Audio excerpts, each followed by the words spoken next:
ang makaluwas ka nato pagdali si Jesus Christ. Pusa karon pa lang diya kamo sa pagpakasala.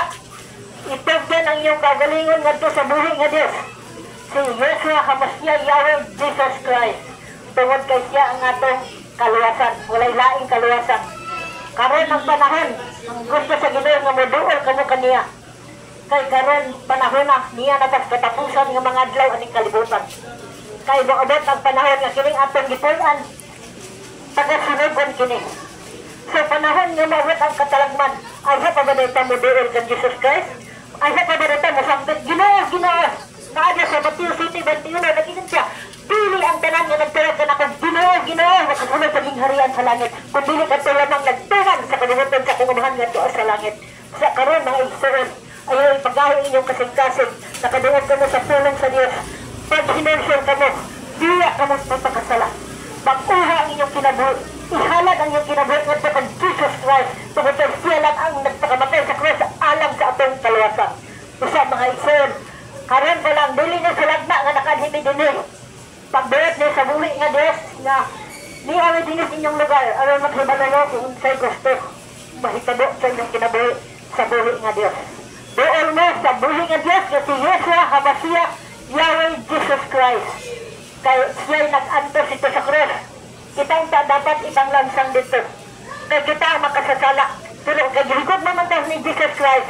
Siya'y nag-antos sa itong mga sala. Siya'y nagpalansang dito sa krus. Siya'y nag-ula sa iyong balaan nga dugo. Iyatang gilukat sa iyong balaan nga dugo aron kitang maluwas.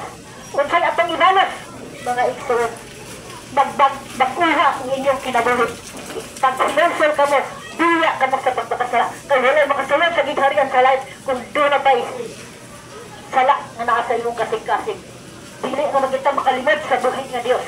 Unsay mahitabo sa mga nakatalagman nga gibobo na ni Jesus Christ sa kalibutan.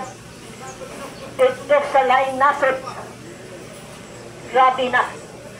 Linod, tsunami, gubat, gutom, mga sakit. Kunya, inirabang Mindanao, paabuton din ang dabay buwan. So, ayaw pa din mo madulat ang Jesus Christ, ayaw pa mo mag-hinusol, kung maabot na ang panahon na, wala na yung kaluwasan. Karon ang kaluwasan, nga gusto sa buhay nga Diyos, nga muduol mo kaniya. Ayaw ninyo isalikod ang pulong sa Diyos. Ayaw ninyo isalikod si Jesus Christ. Tungod kay siya lang ang atong kaluwasan mga igsoon. Busa, karon pa lang, biya kami sa pagpagsala. Ang number 1 nga gikaligod-gudan sa buhi nga Diyos. Ang pagsimbag mga Diyos. Kaya ako dito, ingon anak sad ko, mga igsoon. Wala pa abrihis sa buhi nga Diyos ang akong salabutan, akong huna-huna. Buta dumol ko, abi na ko kung sa'y ang akong giluhod-luhuran ng mga rebulto, abi ko makaluwas sa akong kalag, apan gidumtan day ko sa Ginoo, wala siya malipay sa akong gibuhat. Wala siya maglangan, iya itong ipadalhan sa mga kahirap, aron ko maluwas. Ito sa buhi nga Diyos, kay siya ang atong kaluwasan. Kadang mga rebulto, mga larawan, Diyos, dili na makaluwas ka na sa pag-abot sa katalagman. Walay Diyos or mga rebulto, larawan nga makaluwas ka na ito. Kundi dito lang sa Jesus Christ. Kaya nagtanaw siya ka na ito kung kinsay dunay kasing-kasing nga matinun-anon na naghinusol o mutuos nga siya ang buhit nga Diyos. Siya'y makaluwas ka na ito. Ayaw pa dito ikon, Ginoo, tabangin Ginoo, kinsa nga Ginoo ang inyong ito. Pakigrelasyon mo sa buhi nga Diyos. Kompleto ha, pagtawag ang iyang buhi nga ngalan. Kaya ang iyang ngalan dito sa Israel, Yeshua is Jesus. HaMashiach is Christ. Kung ay sambitan nyo, Yeshua HaMashiach Yahweh Jesus Christ, ay damhanan ka ng mga ngalan. Damhanan ka ng ngalan. Tungkol sa dili na ialaw nga mga nagang ngalan nga Jesus. Kaya dagan ka Jesus ang kalimutan nga mga mapasasala. Kompletohan ato pagtawag ang iyang buhi nga ngalan, Yeshua HaMashiach Yahweh Jesus Christ. Gusto mga igsoon, ayaw kami kalimbang ni Satanas. Tungkol kay Satanas, wala na pinitreat ang kalibutan. Grabe na kaniyang mga paglimbang sa mga tao. Ang mga tao wala na magbalibay, pagpangalagad, pagtuwang sa tulong sa Diyos. Kundi ang ilang bisihan ang inadlaw-adlaw nilang ng mga dinabuhi.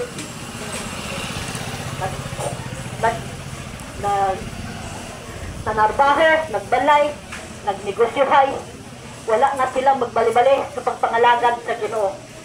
Unsa ka, gihugog mo ta sa Ginoo. Ihatagan ta niya kunong kaadlaw. Kunong kaadlaw ang gihatag sa Ginoo para atong trabahuan. Pero unsay atong gibuhat. Bisag Domingo, iyan ang adlaw.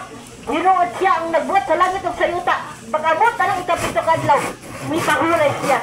Pero kita unsay atong gibuhat. Inusad ko anak yan to mga igsoon na wala pa ko nakabalo sa matuoran. Nga ang adlaw ipapahulay nga mao ang Domingo. Kinanglan na ato ng balaanon ng adlaw tungod kay bahin ka na sa Ginoo. Itagaan pa niya unong kadlaw para magtrabaho. Ato tanan. Unong kadlaw maganda ka ginangga sa buhi na Diyos. Unong kadlaw ang niya gihatag ka nato. Usalang kadlaw ang iyaha. Pero di naman gani na magsakadlaw kung pagsimbata dili na magsakadlaw. Usa mga igsoon. Tagay ninyong bilis. Si Yeshua HaMashiach, Yahweh Jesus Christ. Tungod kang siya, silot ka nato. Kahadlotin ninyo ang buhi nga Diyos. Kaya kita karon, anya na tas katapusan ng mga adlaw, mga igsoon. Hapit na si Mubalik. Takita na niya kung sa unsa ang niyang kapungot. Kaya dito sa laing natin, mga katalagman, mga baha, mga linog, mga gugat kung sa radya ng gitahantang sa mga tao. Tungod kaya mga tao na magbali-bali sa pagtuo, pag-alagad kang Yeshua HaMashiach, Yahweh Jesus Christ. Kasi mga igsoon karon pa lang, pag hinursot ka mo sa inyong mga sala, pagbaguhan ninyo inyong kinabuhi, isurrender inyong kinabuhi, ganto kang Jesus Christ, tungod sa siya lang atong kaluwasan. Wala may lain kang makaluwas ka nato. Bakabot na sa panahon nga siya mubalik ining kalibutan. Unya wala ka mag-kinabuhi. Suhan siya sa babuton. Makaharaw ka sa kadagway ng Ginoo nga musilos ka nato. Kagitan ka na. Batag tigulang. Tudang kita sa trono ni Jesus Christ. Muhatag-tag. Husay kung sa itong binuhatan aning ibabaw sa kalibutan. Usa mga igsoon. Baguha inyong kinabuhi. Ayaw mo pagpahiuyan ang kalibutan. Kaya kining kalibutan pagasunugon pa ba niya. Naadya sa 2 Pedro 3. Kaya kining kalibutan iandam na para laglagot. Pagasunugon. Unya, kung dili tayo makig-relasyon kan Jesus Christ, maghalimuang taan ang panahon na. Nga, abot ang lilat ng the big one. Ay, wala pa ba yun? Ginoo! Ginoo! Kinsa nga Ginoo ang inyong trumpet. Wala mo nakaila sa tinuod ng Ginoo. Kaya ating ang uban nga nagsimba. Wala kalimot sa buhi nga Diyos. Tungod kayo. Siya'y nagbuot sa langit, sa yuta. Siya'y nagpakamatay sa cross. Siya'y atong gibuhat. Wala nato sa simbaha ang buhi na espiritong kamaturan. Ang atong gisimba, mao lamang ang mga revolto, mga larawan na binuhat lamang sa tao. Wala yun mahimuot ang buhi nga Diyos na masamang isuon karoon pa lang.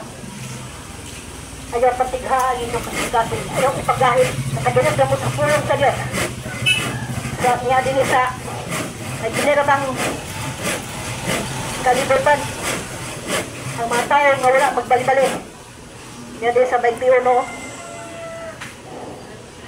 Sa 21.8. Ano ang mga isayad? Apan ang mga palawan, ang mga wala magtuo, ang mga malaway, ang mga mamumuno, ang mga makikhilawason, ang mga salamangkino, ang mga nagsimbag, mga Diyos-Diyos, o ang tanang bakakod, itambog gayon sa linaw nga kalayo, at asot ring mao ang ikaduhang kamatayo. Magpaabot na mo mga igsoon, ilabo ka mo sa linaw nga kalayo. Unya magkagot ang iyong ngipon dito tungod sa batiyon ninyong kasakit sa mga igsoon. Dili sulagma nga niyami dinis sa inyo. Nakadungod mo, tulong sa Ginoo. Doon na mo sa buhi nga Diyos. Yeshua HaMashiach, Yahweh Jesus Christ. Kung ayaw ninyo ipalabi ang panghingkamot aning ibabaw sa kalibutan. Although di man pwede nanginanglan mo kung kwarta sa pangkinabuhi. Pero tagayin ninyong panahon ang buhi nga Diyos. Tungod kay siya ang naghatag na nato sa tanan. Siya nagmanalangin sa atong mga negosyo, siyang panalanginan, atong trabaho.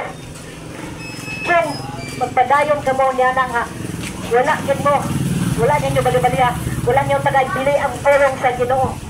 kamoy madubak sa katapusan ng mga adlaw.